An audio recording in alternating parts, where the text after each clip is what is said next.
बिस्मिल्लाहिर्रहमानिर्रहीम। मेरा नाम है सर्वकाश वहीद और हम पढ़ रहे हैं प्रोग्रामिंग फंडामेंटल। तो जी बच्चों, आज हम लेक्चर नंबर 8 कवर करेंगे, जिसमें हम डिस्कस करेंगे पॉइंटर्स के बारे में। पॉइंटर्स क्या होते हैं, कैसे काम करते हैं, इसके बारे में हम तफसील से डिस्कशन करेंगे। जी, स्टार्ट करते हैं। सबसे पहले कि पॉइंटर है क्या चीज़। पॉइंटर एक वेरिएबल है, याद रखिए। पॉइंटर एक ऐसा वेरिएबल है जो किसी दूसरे वेरिएबल की मेमोरी एड्रेस को होल्ड करने के लिए इस्तेमाल होता है। मैं रिपीट करता हूं, पॉइंटर एक वेरिएबल है जो कि होल्ड करता है मेमोरी एड्रेस किसी दूसरे वेरिएबल का। इसका मतलब ये हुआ, this memory address is the location of another variable. याद रखें कि मेमोरी एड्रेस जो होता है वो पॉइंटर के अंदर सेव करते हैं हम। अब मेमोरी एड्रेस से क्या मुराद है? जैसा कि मैंने आपको पहले भी पढ़ाया था कि जब भी हम कोई वेरिएबल डिक्लेयर करते हैं तो मेमोरी में उसको एक जगह मिल जाती है, उसका एक पर्टिकुलर एड्रेस अलॉट हो जाता है। अब हम उस एड्रेस की बात कर रहे हैं। समटाइम्स लोग उसको इंडेक्स नंबर भी कह देते हैं और समटाइम उसको इंडेक्स एड्रेस भी बोलते हैं। तो हम उस एड्रेस की बात कर रहे हैं कि इस एड्रेस को हम पॉइंटर्स के अंदर सेव करेंगे।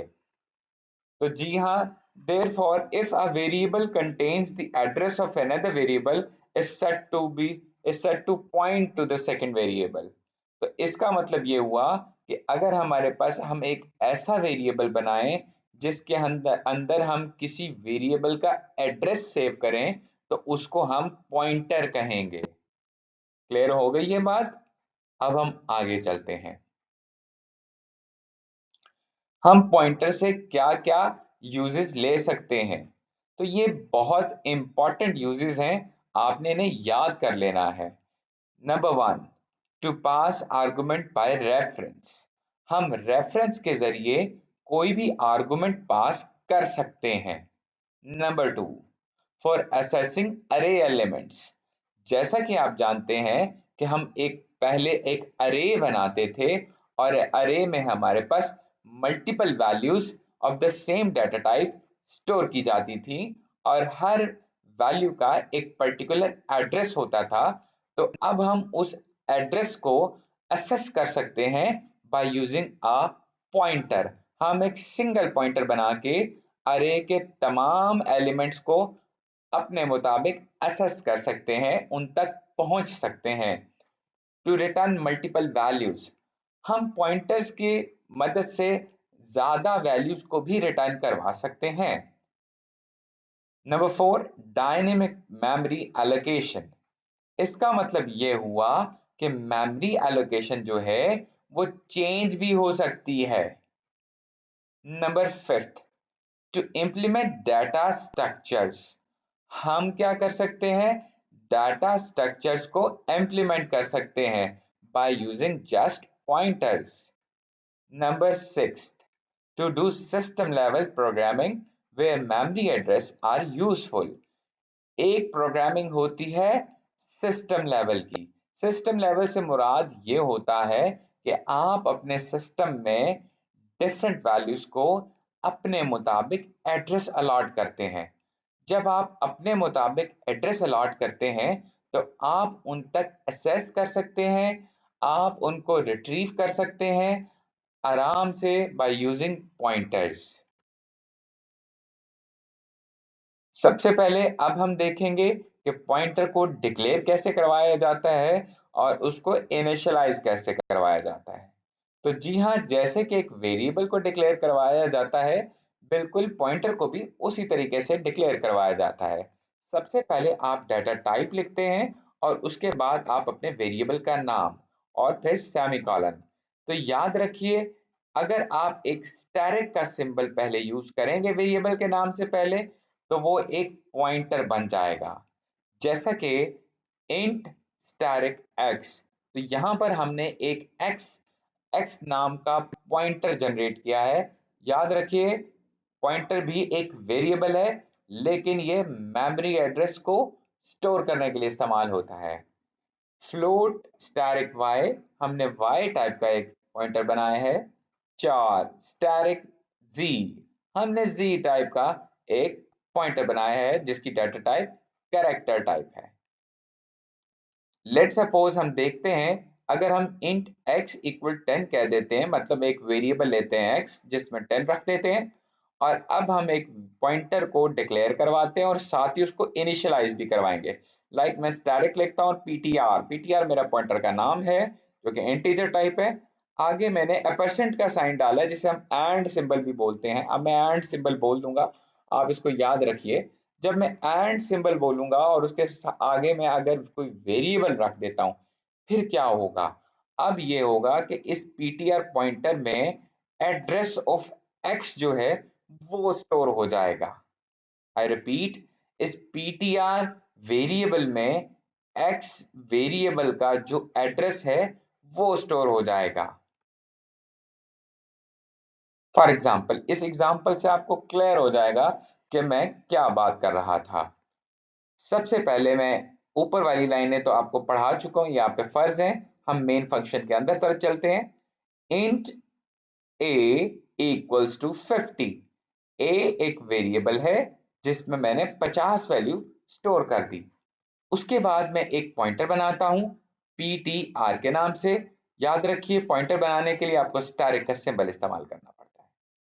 और इक्वल्स टू लगा के मैं एंड का सिंबल लिखता हूं जिसे परसेंट साइन कहते हैं, और फिर ए लिख देता हूं जो मैंने वेरिएबल ऊपर इनिशियलाइज करवाया था। अब मैं सी आउट की तरफ चलता हूं। जब मैं लिखूंगा स्टैरिक पीटीआर, इसका मतलब ये होगा कि हमने जो भी वैल्यू थी ए की वो प्रिंट करवानी है।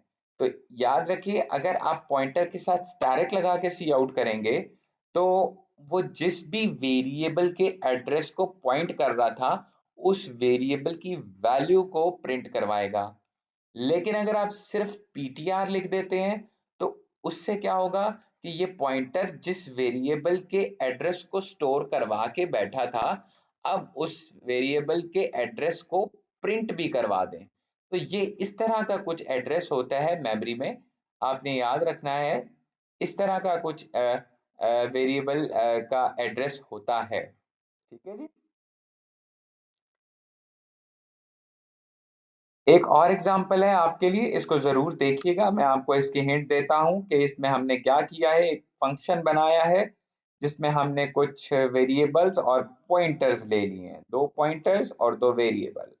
और फिर हमने इफ स्टेटमेंट का इस्तेमाल करते हुए कुछ कंडीशन लगाई कि a is greater than b, और हमने फिर क्या रखा, दोनों पॉइंटर्स में कुछ ना कुछ वेरिएबल रख दिए। लेट सपोज ऐड ग्रेट में हमने a रख दिया और ऐड स्मॉल में हमने b रख दिया।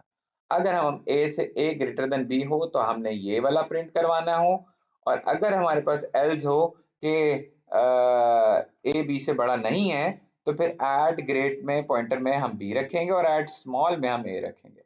अब हम मेन फंक्शन में चलते हैं। 4 वेरिएबल्स हम दोबारा डिक्लेयर करवाते हैं, ग्रेट स्मॉल एक्स वाई के नाम से। यूजर से 2 नंबर्स लेते हैं और उसको कंपेयर करते हैं। कंपेयर करके इसमें जो कंडीशन ट्रू हो जाएगी, अगर फर्स्ट कंडीशन ट्रू होती है तो a बड़ा है, और अगर सेकंड कंडीशन ट्रू होती है तो b बड़ा है। तो हमारे पास इस तरीके से आउटपुट भी आ जाएगी। आपने ये परफॉर्म जरूर करना है और देखना है कि आपकी आउटपुट सही आती है। तो जी, अब थोड़ी सी एक्सप्लेनेशन देता हूं मैं आपको कि ये पॉइंटर कैसे वर्क करता है। अगर आप लिखते हैं स्टैरिक पीटीआर, तो इससे ये होता है कि जो भी वेरिएबल आपका है उसका जो भी एड्रेस है वो स्टोर हो गया इस पॉइंटर में। लेट सपोज मैं लिखता हूं a इक्वल्स टू 50।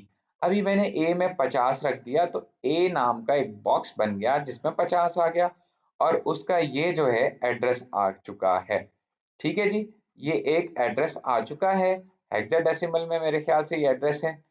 अब मैं करता हूं कि ptr equal to ampersand sign a, and का सिंबल a।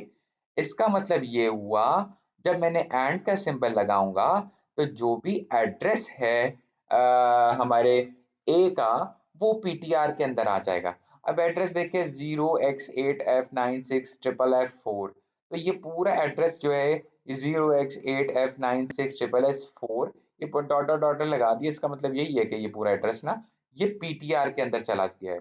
अब देखें पीटीआर का भी एक एड्रेस है। हाँ देखिए पॉइंटर भी तो एक वेरिएबल है, तो उसका भी तो कोई एड्रेस होगा ना।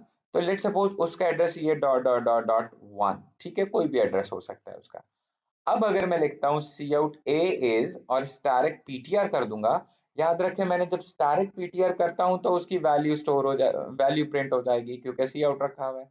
और जब मैं बगैर स्टैरिक के पीटीआर लिखूंगा तब एड्रेस प्रिंट हो जाएगा। ठीक है जी। और आपका इस एड्रेस से अभी लेना देना नहीं है, ठीक है, ये पॉइंटर का एड्रेस है। रेफरेंस क्या होता है? A reference variable is the name that act as a alias or an alternative name for an already existing variable। देखें, एलियस और या अल्टरनेटिव नेम का मतलब ये होता है कोई निक नेम होना जिसका भी वही मतलब हो जो ओरिजिनल नेम का मतलब होता है। फॉर एग्जाम्पल, जैसे कि आप अपने दोस्तों के नाम रख लेते हैं निक नेम, लाइक साद का आप सादी रख देते हैं, तो साद और सादी दोनों एक ही चीज है, बस एक ओरिजिनल नेम है और एक निक नेम है, दोनों का सेम मतलब है। इसका सिंटेक्स देखते हैं कि ये सबसे पहले आप डाटा टाइप लिखेंगे, फिर एंड सिंबल डाल देंगे और वेरिएबल का नाम, और यहाँ पर इक्वल्स टू के बाद आप लिखेंगे ऑलरेडी एग्जिस्टिंग वेरिएबल, जो भी ऑलरेडी एग्जिस्टिंग होगा। ठीक है जी, लाइक यहाँ पे हम पूरा साद लिख देते हैं और यहाँ पर हम सादी लिख देते हैं। इस एग्जांपल से आपको जरा और क्लियर हो जाएगा कि देखिए हम मैंने यहाँ पे इंट नाम इक्वल्स टू 10 कर दिया, एक नाम वेरिएबल बनाया है जिसमें मैंने 10 वैल्यू रख दी है, और फिर मैंने एक रेफरेंस वेरिएबल बनाया है। रेफरेंस वेरिएबल आप जानते हैं अभी एंड सिंबल से बनाया है, और उसमें मैंने इस नाम को रख दिया है। अब मैं सी आउट कराता हूँ वैल्यू ऑफ नम इज, आगे नाम लिखता हूँ तो नम की वैल्यू आ जाएगी, नाम की वैल्यू 10 थी।